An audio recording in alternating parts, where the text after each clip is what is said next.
Keadilan fiskal itu gimana sih? Saya kemarin ketemu sama Gubernur Kalimantan Timur. Ini makan pemikiran, kan kita boleh dong punya pemikiran. Saya bilang, Gubernur Kaltim, penduduknya berapa? 4 juta. Berarti kalau 4 juta, saya rata-rata satu rumahnya 4, saya bilang. Berarti rumahnya kan cuma 1 juta. Iya. Loh, kalau penduduk Kaltim 1 juta, rumahnya cuma 1 juta, kan sebenarnya bagi Kaltim ngasih 5 juta per rumah bisa. Karena 1 juta kali 5 juta, 5 triliun, Pak. Artinya masyarakat Kaltim untuk sejahtera itu sangat bisa. Beda dengan Jabar. Untuk Papua lebih bisa lagi. Untuk daerah yang memiliki pendapatan daerahnya tinggi dan hasil alamnya besar, sebenarnya sangat ini mungkin terjadi.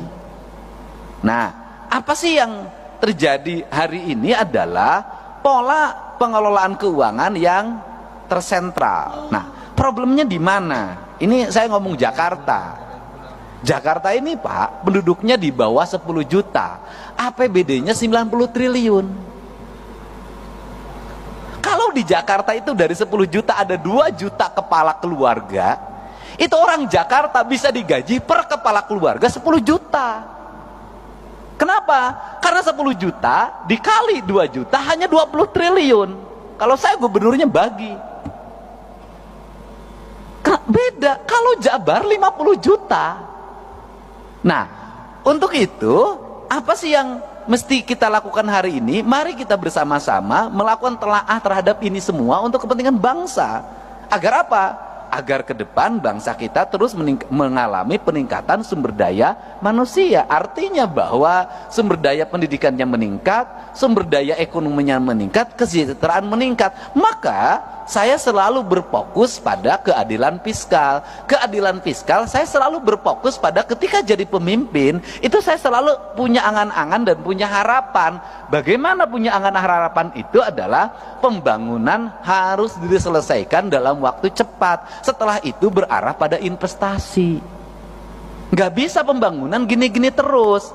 Yang tahun ini menjadi proyek tahun ini, yang tahun ini menjadi proyek tahun ini, yang tahun ini menjadi proyek tahun ini. 5 tahun proyek birokrasi itu juga, negara nggak akan maju sampai kapanpun.